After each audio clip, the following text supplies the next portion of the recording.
Hey, what's up everybody? Welcome back. Brandon again. And as you probably saw in my last video, I'm not lifting this week, which means I don't have jack shit for content. So every now and then I like to highlight other YouTubers. In this case, it's my friend Tony Montgomery, who has a channel, but literally has less than 200 subs. And he made a great video on low bar squatting with Jesse Burdick, who you've probably heard of, only because I've mentioned him here on the channel before. So they put out a really solid, thorough video. They're both very accomplished powerlifters. I highly encourage you to watch the video and go check out Tony's channel, which you'll find linked in the description box below. I'll probably be highlighting a couple other people in the next few days until I get my sorry scrawny ass back in the gym. But until then, as always, thanks for watching and stay big. What's going on, guys? Tony Montgomery here from TM Nutrition. I'm here with Jesse Burdick from the Power WOD, and we're going to be doing a video today for Brandon Campbell and his fitness channel on low bar squatting technique and proper setup. So first off, we just want to say that everybody's squat is going to look completely different, whether it be low bar or high bar, due to anatomical features. Some people are going to have longer femurs. Some people are just going to have a taller structure. So everything's going to be a little bit different. So what we're going to demonstrate right now is Jesse being a bigger guy, about 270, about 6 something, 6'9", like William Wallace. Yes. All right, we're going to show you how bigger guys can get set up in a good technical position for low bar squats. So Jesse's going to go ahead and get under the rack. So as you'll notice, bigger guys, they're going to have a hard time internally rotating their elbows to get that proper setup. So he's going to go out with a wider position. He'll go with a thumbless grip too. That way it's going to help him rotate in. So you'll notice he's out wider, elbows directly under the bar. What you'll see a lot of times is guys will get set up and they'll have their elbows up here like that. And what that's going to do is that's going to cause you to, when you're coming out of the hole of the squat, that's going to cause you to round forward and push forward. You want to keep those elbows directly underneath, shoulder blades pinched back, nice and low. You'll feel where there's a good spot right at the rear delts for the bar to sit. All right, from there, you're just going to keep the lats nice and tight down, elbows in. You're going to take it out of the rack.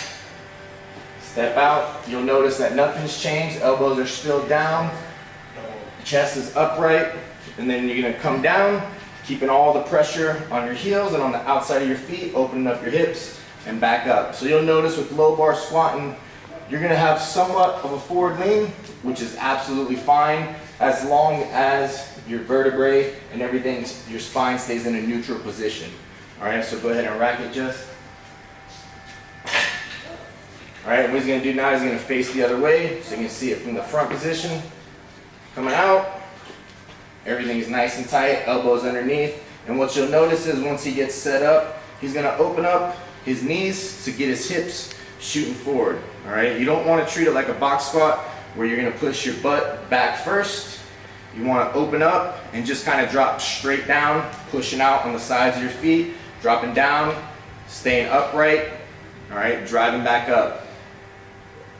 Push up, chest up. You'll see he's leaning forward a little bit, but it doesn't really matter because it's vertebrae and everything's staying neutral.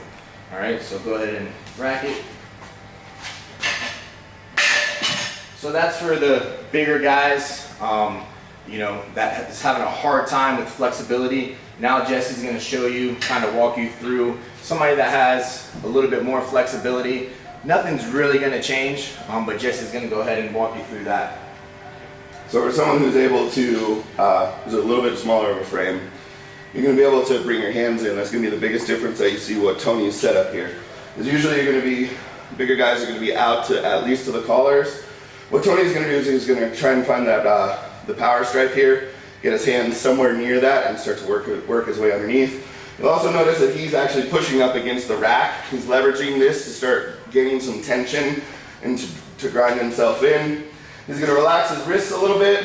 Elbows are going to be underneath here. Again, nice and tight the shoulder blades, squeezing not only together but also down. That's a big key part of performance here, because if you're just squeezing together, this is still left to be nice and loose. The more you squeeze together and down, the more you activate the lats and the more upright of a position you can hold. So Tony's right here, right about at rear delt. Elbows are underneath here, wrists are nice and relaxed, head's forward and neutral. Gonna go ahead and just kind of stand the bar out. Take a step back, get nice and tight. Again, nothing's changed on that walkout. Sometimes you see people start to fold when they take it out. Everything should be here. Standing up out of the rack is simply just squeezing your glutes and taking your steps back. We're not trying to move the bar with our back. Everything is nice and set up, tight and tall. Tony's gonna go ahead and initiate his knees out towards his the toes in his feet, and then he's gonna go ahead and shoot straight down. And then he's gonna come on back up. So go ahead, come down to the bottom again. So something we're gonna notice here, a lot of low bar squatters, they're gonna be leaned over a little bit, and that's okay. The higher the bar up, the further away it is from our center of gravity. What low bar is doing is it's trying to bring this down here. So the closer it is together, that's fine to have a little bit more of a forward lean. If this was up towards this next high bar, it's gonna really start to tip him over, ass is gonna come up here. But what this is gonna allow him to do is go ahead and push his feet through the floor and chest into the bar, and then go ahead and come up properly. Go ahead, Tony, you're all good. Show him from the front. So Tony's gonna set up again.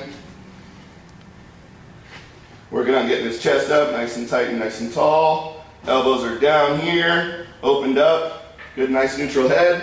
He's gonna walk out again. Setup's nice and tight and tall. Elbows are here, everything's tight, wrists are relaxed. He's gonna go throw his knees out and then sit straight down. And then back up. One more time. Back up. Good.